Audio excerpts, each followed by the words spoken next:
All right, everyone, we're really excited to have our first virtual PHIND seminar. We hope everyone is doing well, and we're glad that you're able to join us today. Today, we're very excited to have a seminar from Professor Kevin Schulman, who's going to speak on the behaviorome and precision medicine. Dr. Schulman was appointed as Professor of Medicine, Associate Chair of Business Development and Strategy and Development of Medicine, Director of Industry Partnerships and Education of the Clinical Excellence Research Center at Stanford University, and by courtesy, Professor of Economics at Stanford Graduate School of Business in June 2018. His research interests include organizational innovation in healthcare, healthcare policy, and health economics.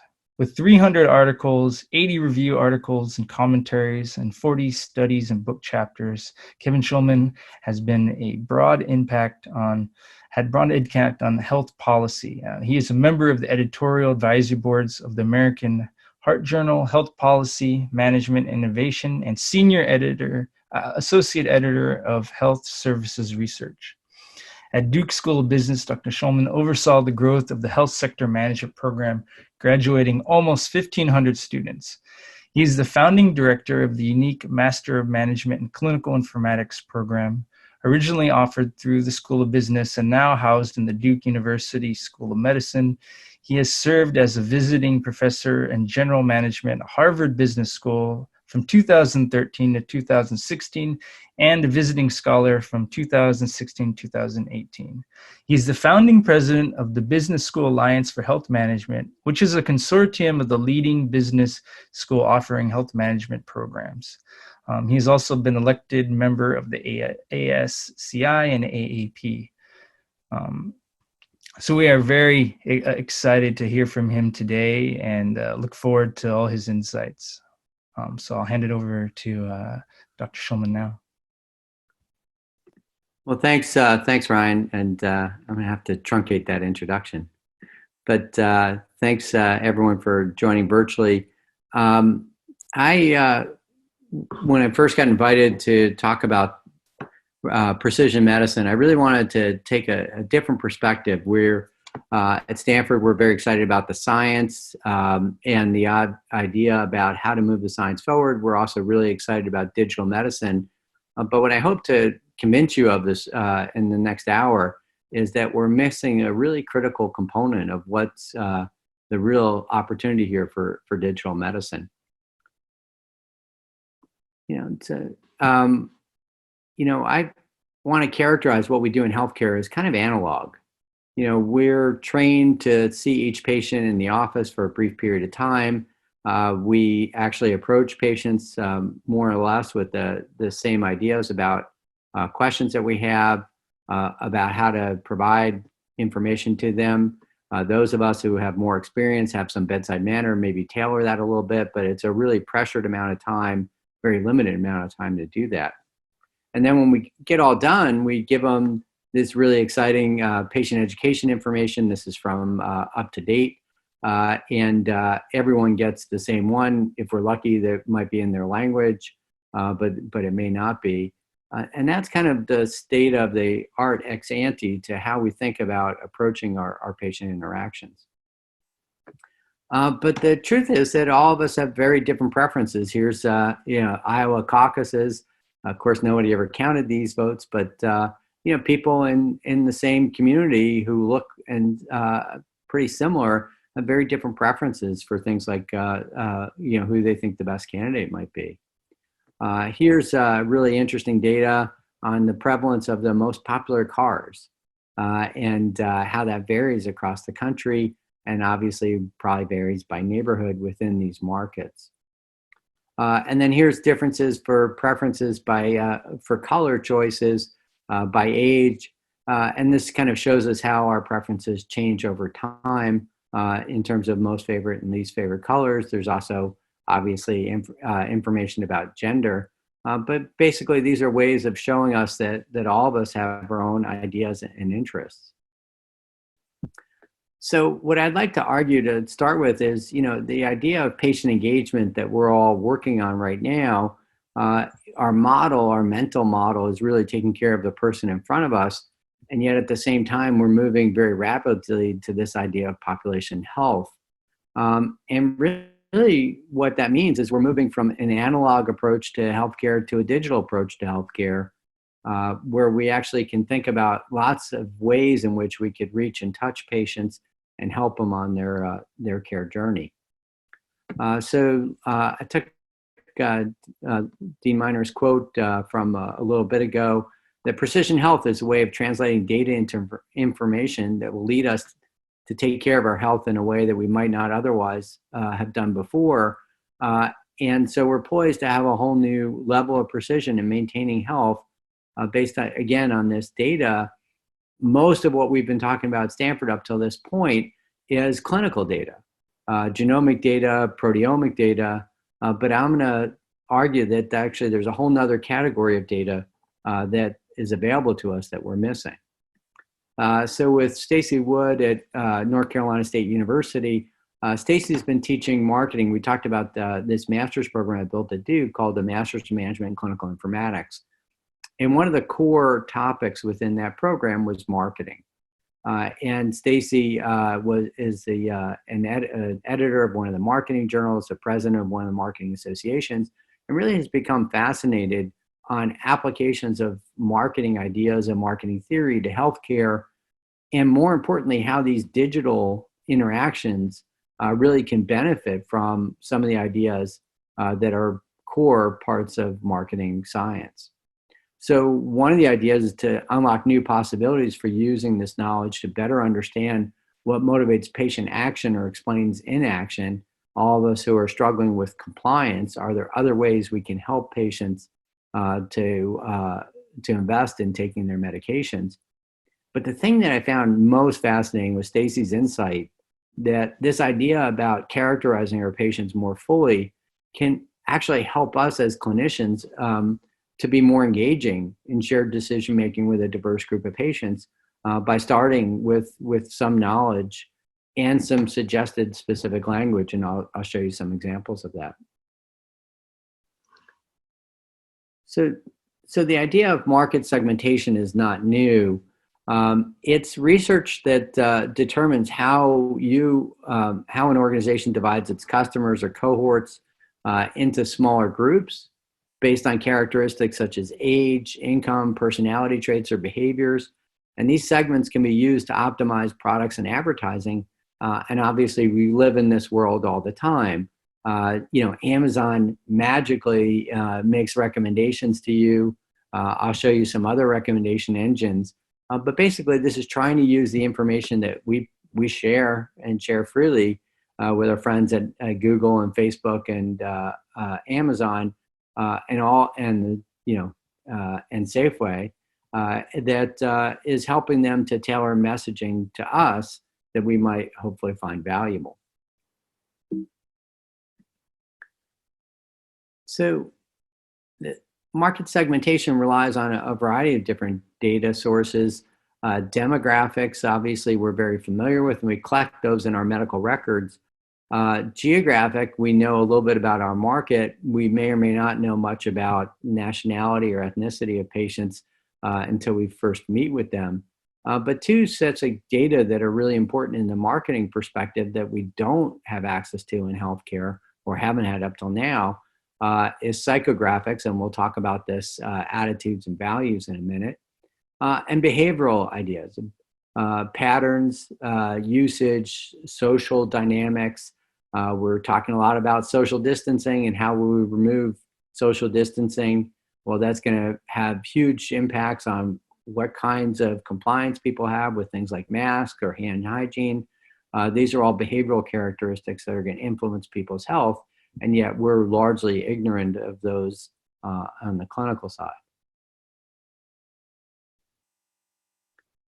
So marketing has this idea that all of us have these innate values, attitudes, and behaviors. Values, and those together come to be our beliefs.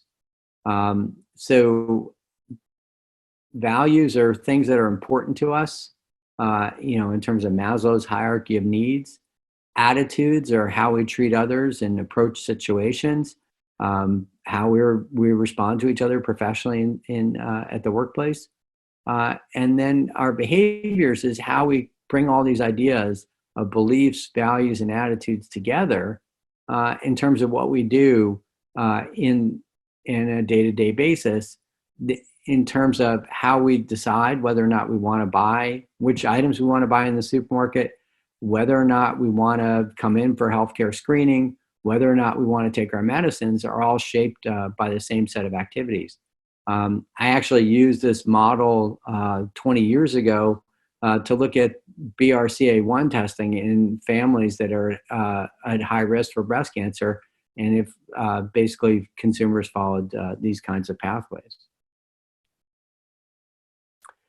Underlying this are this idea that some of our needs and some of our values we have hard times expressing, and so they're latent. And in this case, we have stated preferences and then unstated preferences. Some of these we may or may not want to share. I might be embarrassed to tell you that, in fact, I can't afford the medication that you recommended, or I might be embarrassed to tell you I can't afford a copayment to come back in and see you again. So those would be secret or unstated preferences. And then revealed preferences are things that the consumer doesn't even understand, but actually, by observing what they do or how they handle a healthcare situation, we learn a lot more about them. And so there's a real hierarchy of all of these things that basically ends up being the science of marketing. In terms of the data, what would you need to try and understand patients at this level of detail?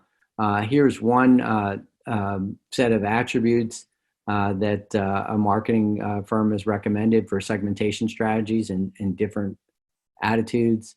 How much exercise do we get? Fitness level? What type of job do we have? How do we feel about happiness and lifestyle choices that we make? Even what kinds of cars do I drive? And that could tell us a lot about different people and what their challenges are. You might have remembered in the New York Times a bit ago, this idea about how much data do firms like Facebook have on us.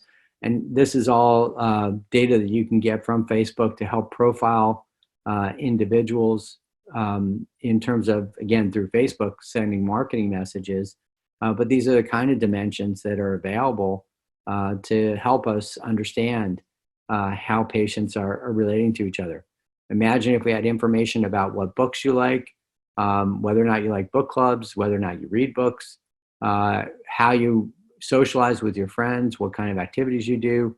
We could get a lot of insights into how we can be most effective in helping you with understanding your health and your future and providing health prevention advice.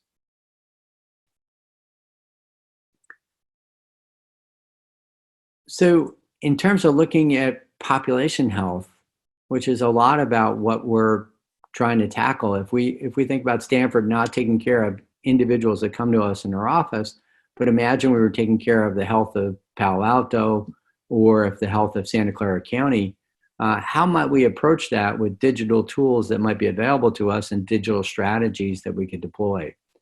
And one of the ways to think about this, well, I just showed you a lot of complex data, a lot of complex decision making, and basically I want to start with this idea that marketers cheat. And they cheat by creating segments or phenotypes about how individuals likely basically are categorized across a population. And so the idea of this phenotyping, and again, the design school does a lot of this, we do a segmentation analysis and then characterize groups of individuals that seem to be similar in terms of their attitudes, beliefs, values, in terms of their kinds of activities, so that we can approach them in a way that might be most inviting to them. The level of detail from this, I'll show you a couple of segmentation strategies that are kind of really basic, but obviously we can get much more detailed than that. So here's a study, a small study we did, Stacy and I did at Duke together with the orthopedics department.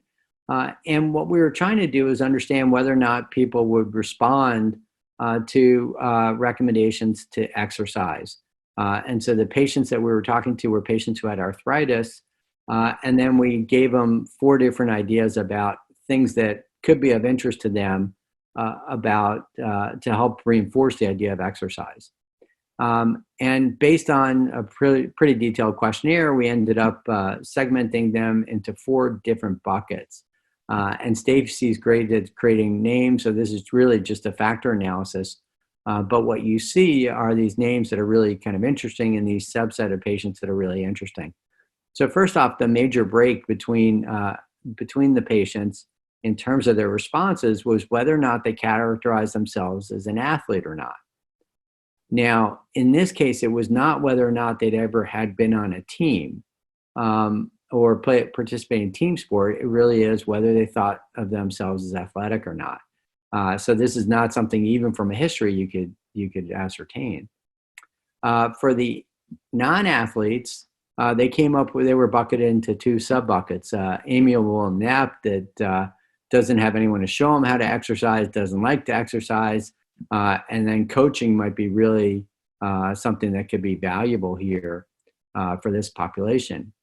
Another group was feeling old. I don't enjoy exercise. It makes me feel old. I don't want to do it. The third group was this tire tread theorist that I don't want to use my joints up. They're already hurting. And if I exercise, I'm going to make them feel worse. I fall into this bucket a little bit sometimes. And then able alone doesn't really have any key hurdles. They think they can do it all themselves. We were able to identify some language that patients use to indicate that these people fell into different buckets. But then the most important thing is the persuasive messaging. Based on the segment that the patients fell into, we can actually have different ideas and different approaches that might be much more likely to stick with the different groups of patients. So again, for the amiable and inept, we might think about ways of instilling confidence. For the feeling old, have judgment-free ideas about feedback. For the tire tread theorists, really providing knowledge that exercise is good for joints. And then for the people who felt that there were no hurdles, the able alone, increased self-efficacy by, again, providing some kind of feedback. So really, same population, the same clinical message, and we end up with 4 distinct groups and 4 different pathways to approach them. The thing, again, that's so interesting about this is the difference in messaging across the groups. So again, very, very different ideas about how I can message each group based on the segment that they fell into. And for segment 1, confidence is a big one, potentially monetary incentives. For segment 2, education about the fallacy of this tire tread theory.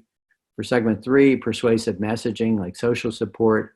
And again, for segment 4, probably more ideas about ways in which they could exercise rather than the reinforcement about the need for exercise. The other thing that's really fascinating about this is when we created these 4 subgroups, when we added age into the model, actually it reduced the performance of the model. So the feeling old group is actually the second youngest group in the 4 segments. And so this was a pilot study, a really kind of a basic introduction to this. But the data that we have that we use to characterize patients in our charts actually reduced the performance of our ability to understand the patients in this study. So market segmentation is a pretty mature strategy, and here's a different set of segments. Again, in healthcare, in terms of patients, and in this case, they characterize people into 4 different segments. And what you see in terms of the cross-sectional data is that people move between segments over time. Obviously, in the midst of COVID, patients are going to respond very differently to different messages. So this idea of segmentation is not static, but it is dynamic, which makes it a little bit more challenging. to think about how our message needs to evolve for different patients over time. So the segmentation, obviously, as you can imagine, differs by age, differs by generational kind of strategies. So psychodemographics is this idea that different generations on average behave differently and might be characterized differently. And we see a little bit of this, again, in this cross-sectional data from this one study. And then also corresponding relationship to insurance. In this case, the casual and cautious patients are more likely to be uninsured than others in the population.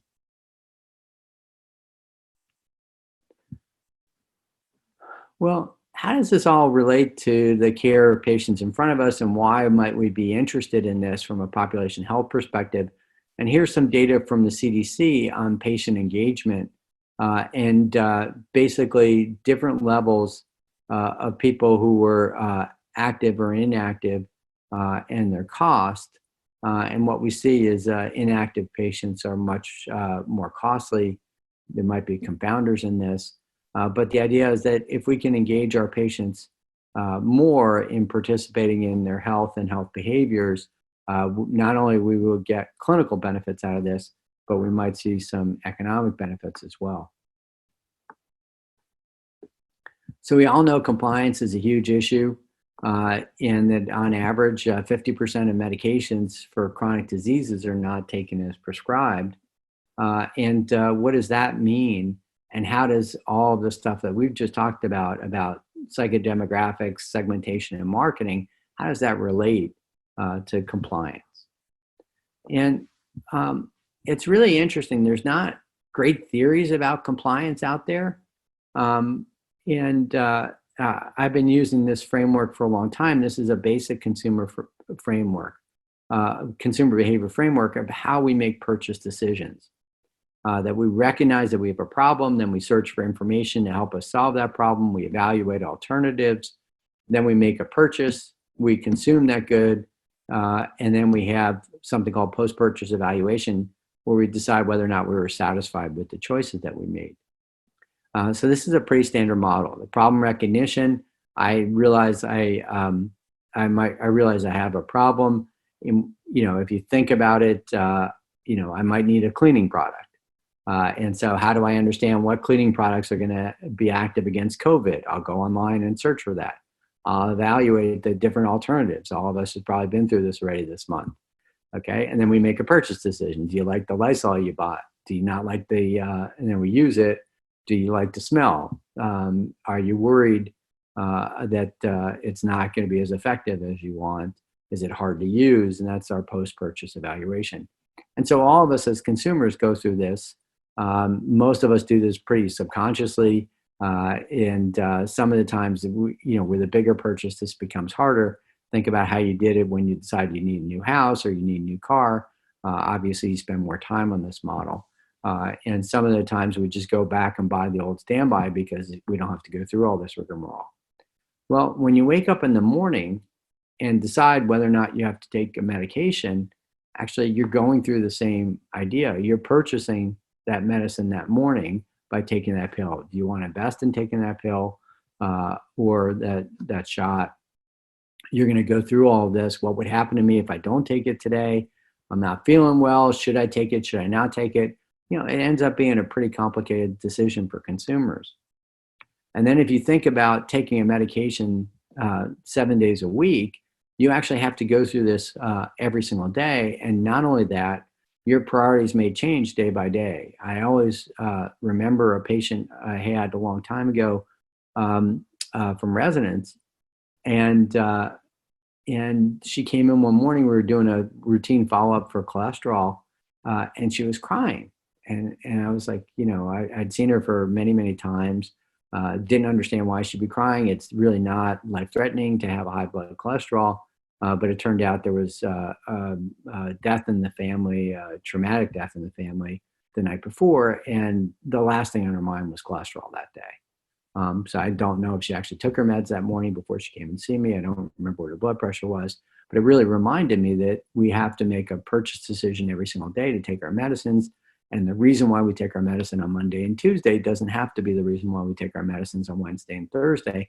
And that makes it really hard for us to want to help our patients with compliance to think about how we can interact with them on a daily basis. So a couple of years ago, I got asked to give a talk about compliance with hepatitis C treatment. And in preparation for that talk, I made this slide up where I came up with 10 different segments of the population of patients who take their medicines, different levels of compliance. Obviously, the staunch person who takes the medicines every single day, and the people who don't believe in us at all in medicine, who reject all medications. And as you go down this, I came up with these kind of catchy terms for these different segments. I gave an audience of 50 of the leading liver specialists in the world this slide. I told them it was made up. I had no data to inform this. I totally made it up.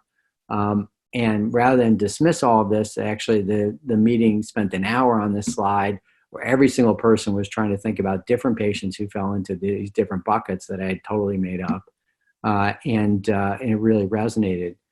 And as you just look at this, and if you think about patients falling into these different buckets on compliance, you could easily understand how we'd actually have to have different messages for different subsets of the population if we want to be more effective at helping them to take their medications.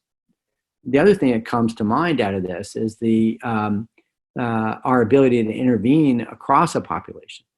And so, what proportion of compliance can we actually achieve with the recommendation that we have? Well, it's very easy to understand that patients who take their medications as prescribed need not much reinforcement. It doesn't really cost us much to reach those people.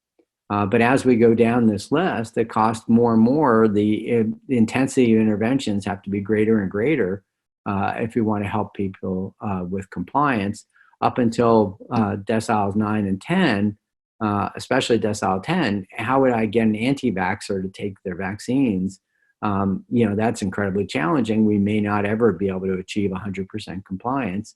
And yet we rarely think about this idea about the different segments of the population, the cost to reach the different segments, and how we should tailor our efforts to the ways where we could achieve the greatest return from the investments in compliance. So, we're living in the midst of Silicon Valley out here. How does this all work in real life? And what we all know is that it doesn't. These are great hypotheses, but they need to be tested. And so the idea of A/B testing of interventions, of a language, of segmentation strategies, of validating segmentation assignments are all something that we have to do on a continuous basis. And so, here's some A/B testing where obviously one pattern was more preferable to another on their cell phones. But again, this is a technology widely used here in Silicon Valley that we rarely use in healthcare to see if any of our messages are really resonating, not across a population of patients, but at segment level. One of the tools the D School uses a lot to deal with segmentation is this idea of personas. This is a representation of a segment. So once I identify people in a segment, can actually put a story together about these people. And with that story, it helps us interact and think about people from their perspective. And so there are lots of different persona types. For population health, we'd have to think about different personas and the unique needs of each personas. And basically we'd have to develop multiple products per strategy. So here's one persona. So imagine, we had the patient coming in to see us that we hadn't seen before. We knew this little bit of information about the segment that they fall into. So this could help me with a connection. I could, given this profile, I might want to start talking about fitness or how you feeling or running or other things that this person might do. I might have strategies that are going to be tailored to the persona level, which goes back to that exercise experiment that we did. And then it might also help me stratify and prioritize patients for interventions. And obviously, one concern with all of this is to make sure that we understand the potential for bias and to work really hard on that piece of it. Here's another persona on a first-time car buyer and some of the challenges that she might face in trying to buy a car. But again, we could use these kinds of personas and this kind of framework to help us understand the patients that we're treating in the clinic. So out of all this, we could think about in this movement from analog to digital, we could move from our ability to intervene with individual patients on a one-to-one basis to this idea of mass customization, that in fact we could try and identify lots of different resources and connect individual patients with different resources in a totally dynamic fashion. The 5 patients that I see in the morning, actually with the same clinical problem like hypertension, I might have 5 different approaches and recommendations, 5 different strategies about how they could co-create health, their own health. And again, mass customization's all around us. My daughter loves Nike sneakers, but the one she likes the best is the one she did by herself. It came in a little box with her name on it, and she was really excited. So even things like mass merchandisers are now creating individual products for all of us. You know, without thinking about it, we're also seeing mass customization of services. So obviously you have different bundles. And again, this is all tailored to the idea of different segments, that each of these service packages would be attractive to a different service segment. And that's the work of the marketing arm of the different companies to tailor this out for us. You know, the most amazing thing in researching all of this was to realize that Netflix actually personalizes the algorithms, and to not just to the shows that they show you, but to the cover image. And so they have basically thought about, you know, Stranger Things, total non sequitur. The Duffer brothers who did Stranger Things were from Durham, North Carolina, and they actually had gone years ago to the school my kids went to. So very exciting. All kinds of Durham references. I came from Duke 18 months ago, so all kinds of Durham references in Stranger Things. But in fact, the images that you see, so when you click on, you know, Netflix and they show you a cover page, actually not only is the show customized to you, but the cover art is customized to you. And they serve that up in quasi real time. So that's really kind of amazing, the degree to which, without even knowing it, you know, if you and I both said, I want to watch Stranger Things, we would actually see a different image. So how might this work in healthcare? And Stacy and I worked with, just published a case study at the GSB on thinking about Amazon Alexa and patient engagement. And so the whole idea of the case study was to think about Amazon Alexa as a tool and marketing as the way in which we want to get patient engagement. And so the case starts with the protagonist being promoted to a new head of population health at a made-up hospital called Palo Alto Healthcare. And they're now in charge of a population of 100,000 people, trying to improve the healthcare of the population in terms of whatever benchmarks we want. And as you think about it, how could we customize the healthcare experience for all these folk? How do we customize the user experience and the interfaces, our approaches to them and engagement, the kinds of providers they see or choice of providers, convenience, do they want in-person or telemedicine, and then high tech and high touch. You know, how do we use this idea of the digital information to tailor, you know, and to make us more efficient when we are interacting with our patients on an individual level. And to me, that's the really exciting idea here, is that we could use all of these tools to make us as providers more effective. So imagine a world where we have multiple different market segments. You know, in this case, it's a 6-segment model. and each of these segments are color-coded, and so we know something about the population that we're seeing.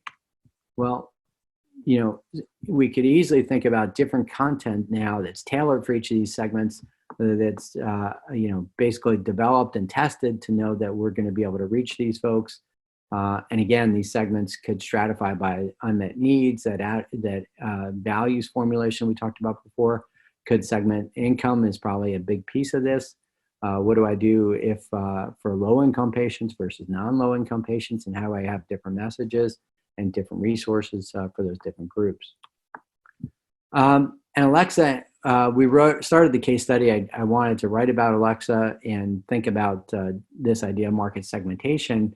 And then actually in doing the research, it turns out compared to Siri and compared to Hey Google, Alexa is actually an open platform.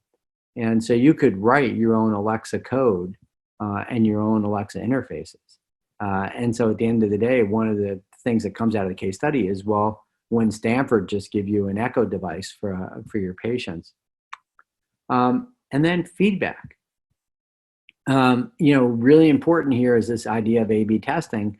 So imagine we had different messages for each of these different segments. We use the Alexa device as the interface and use the watch. If I told people, here's your message today about how to get you to exercise or take more steps, and then I actually track the watch to see if they took more steps, I'd have a feedback loop to help me figure out which of these approaches is most effective. Obviously, underlying all of this is the idea of behavioral economics and how can we use some ideas of behavioral economics, of nudges and endowment effects to make all of these approaches more sticky and more effective for patients. Behavioral economics obviously has got a really rich history at Stanford. Both Kenneth Arrow, Amos Tversky, and Danny Kahneman and their time here. Even Richard Thaler did his postdoc here. So this is basically the place that we've used it. People think a lot about financial incentives in behavioral economics, but there are lots of other approaches to behavioral economics. Most of the literature, when you look at some of the financial incentives, what you see is studies don't work. Financial incentives don't work across the population. 10 to 15% of the population responds to financial incentives. A lot of times when you see that in a medical journal, you said this experiment failed. I would say the experiment didn't fail at all. What they did was identify that one of the 6 segments in the population responds to financial incentives, and that the challenge is actually not financial incentives don't work, but it works for one segment, and you have to find a different strategy for other segments. So I think it's all pretty straightforward.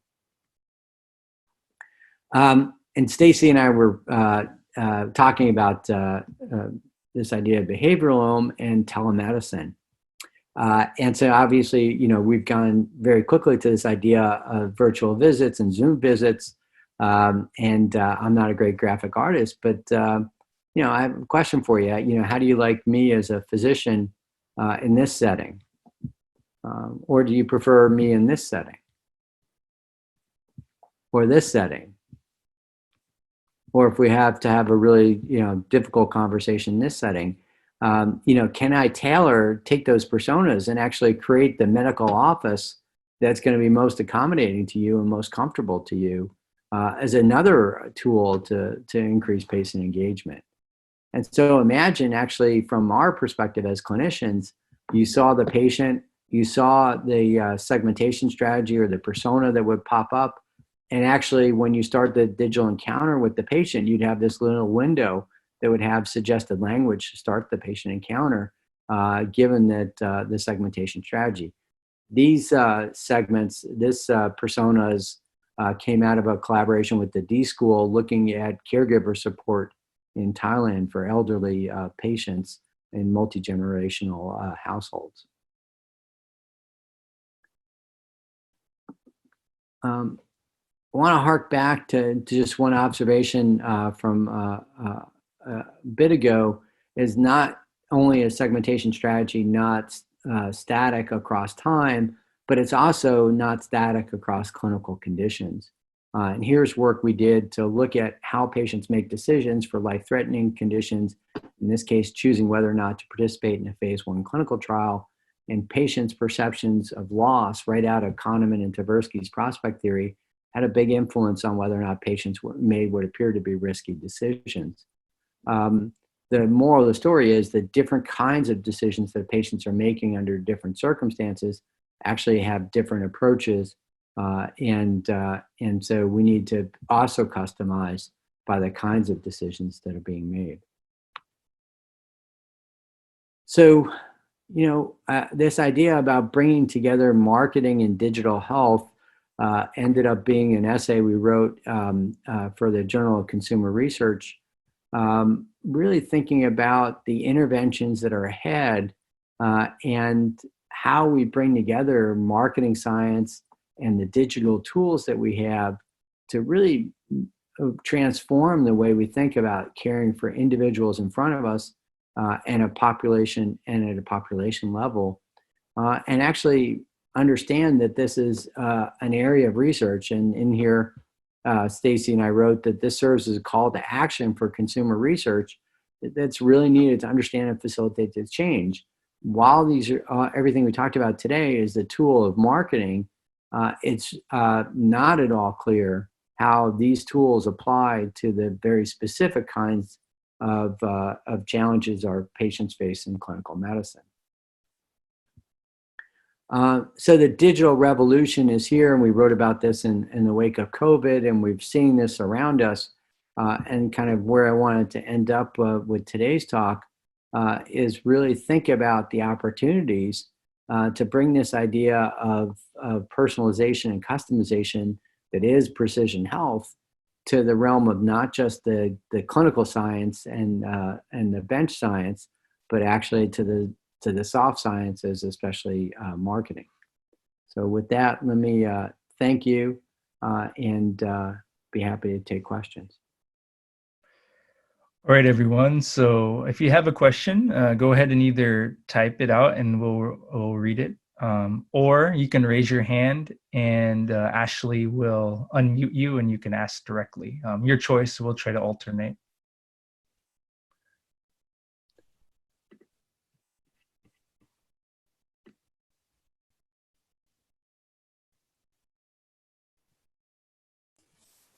So yeah, I got a first question I saw in the chat. So in terms of genetic information, is it magical? Would we provide the same kind of feedback? And I think this goes to the idea of different conditions. The other piece of Kahneman's book, Thinking Fast and Slow, is not only the role of loss in decision making, but the role of emotion in decision making. Medicine's a really high stakes field with a lot of emotion on the part of patients.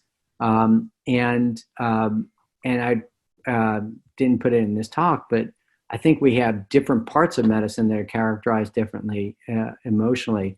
And so if you have hypertension, most patients aren't that upset with it. It's pretty common and pretty routine and might respond to information one way. But if I tell you you have a gene defect in your renin-angiotensin system, really all that's doing is describing hypertension. But obviously, because I use the genomic information, there might be a different emotional context, and that would change the way in which I'd be able to interact with the patient. So thanks for that question. Great question about patient personal health records and patient portals. In terms of the digital world, I would break the two up. And we have a different case study in my class on personal health records and Apple's personal health records. And in that, actually, I make a big argument that none of us even care about personal health records. What we care about is high fidelity clinical services that can be provided using my health information. So, as a diabetic patient, I don't really care about my glucose values. What I care is what the recommendations are. And that's a digital service. And what we haven't seen is yet the ecosystem of digital services that are going to sit on top of the personal health records. And that's the thing that I think is going to be the most valuable. The issue with portals, again, portals don't liberate the data for services. I was teaching with a group of students, Israeli MBA students, and we really got into this. But portals, static data or data at rest aren't very helpful to you. What I want the data to do is feed some type of app and some type of service, and portals actually really don't do that. So, so I think portals have failed because, again, for both of these portals and personal health records, the issue is the use case, and the use case is services, and you haven't yet had enough access to data to really build strong clinical services. But I think that's changing. It's changing with the Apple Health Record. It's changing with the 21st Century Cures legislation and the requirement for APIs. So I think over the next couple of years, that's going to change. That world's going to change pretty dramatically. So thank you. Seth, why don't you go ahead and ask your question? Can you hear me? Yes. Yeah. Okay, sorry, I just typed it in, but in the beginning you were suggesting that we create phenotypes to sort of segment the population, and with all the recent stuff that's been in the news about how the COVID has disproportionately affected people, color and in poverty, and how that's just reflective of the, disparities in the U.S. healthcare system. I want to know, how do we prevent these phenotypes from becoming stereotypes? How do we, maybe unconsciously we're bucketing people? How can we avoid that bias?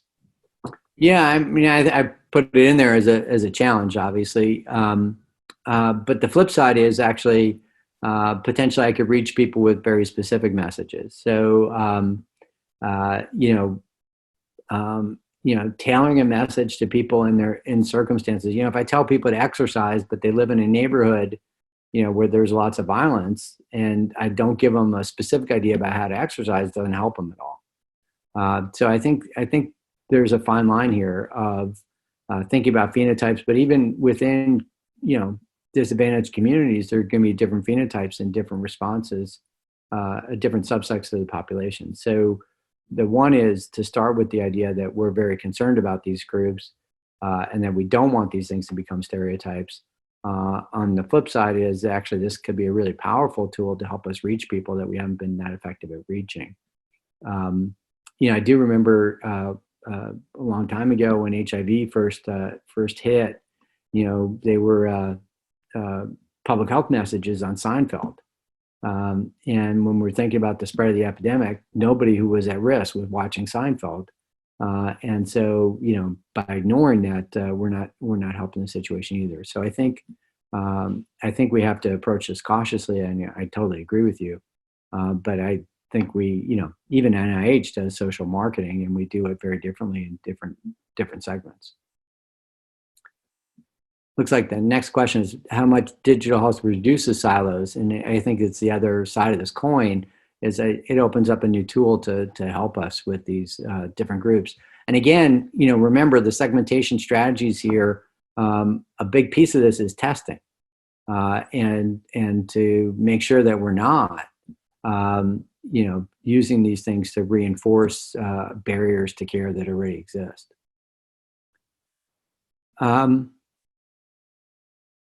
So the next question is, where's the line between social determinants and market segment phenotypes?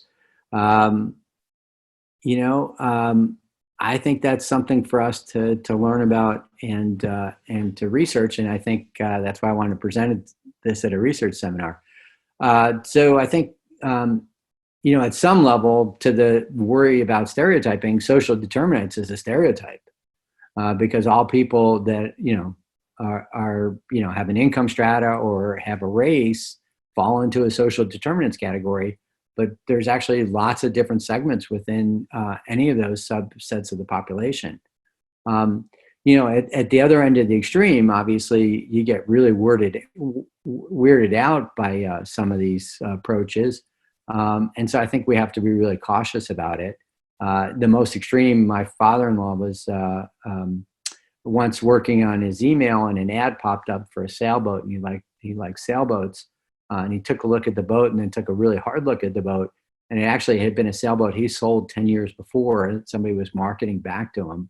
And that's a little too close to home. So I think we're going to have to experiment with this and see how much closer we can get to not necessarily labeling patients with social determinants, but actually making our communications with them more effective and more actionable. And I think that's the difference.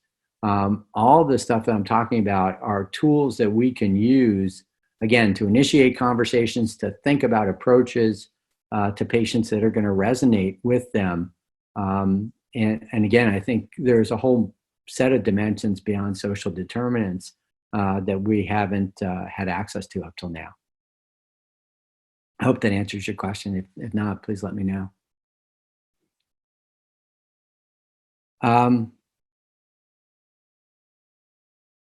So Kelsey asked a question about the prioritization of segments, that from a marketing perspective, you go after one segment rather than another, and healthcare is different. This idea about which segment you go after is not really is not intrinsic. Now, that being said, the hospital is very interested in commercially insured patients. But if I had a risk contract with a Medicaid program, I'd be very interested in a very different set of patient groups. So I think there is an economic dimension to all of this that really is interesting, but it doesn't have to be targeting the most profitable. Really, all of the tools of business can be applied to improve some set of outcomes. That outcome could be financial, but that's, I could actually be a not-for-profit like Kaiser, and the outcome is population health, and I'd be perfectly satisfied with that, but I'd still use the same set of tools. I hope that answers your question. It looks like we have an additional question in the chat as well.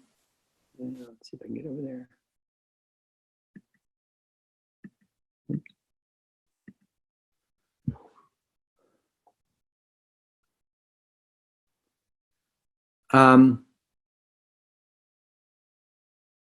Yeah, so the question is A/B testing, and can you do A/B testing safely? And the answer is absolutely. We're handing out patient information sheets right now without any idea about what proportion of patients actually can read at the level in the patient information sheets, without any idea from patients whether or not they found that useful. Just think about going to the pharmacy and getting the information about that the pharmacy provides about a prescription, and how many of you actually read that and find it useful. So lots of different ways you could do A/B testing with standard of care, with presenting information, even presenting the same information the way I presented to me in terms of, a nice medical article, and the way I presented to my daughter with pictures of her favorite, TV stars, or I guess YouTube stars. Could be the same information, just presented very different ways. So I think there's plenty of opportunity to do that.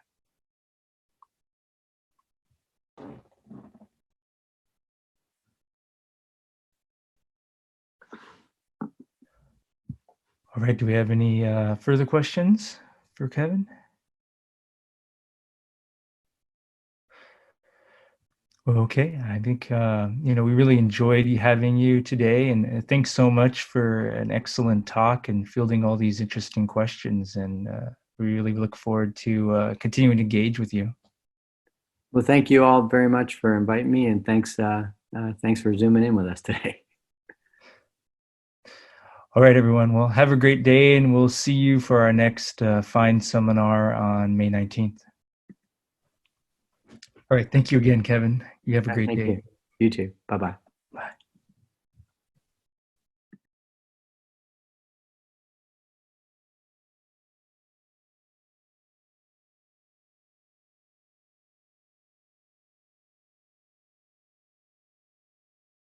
The preceding program is copyrighted by the Board of Trustees of the Leland Stanford Junior University.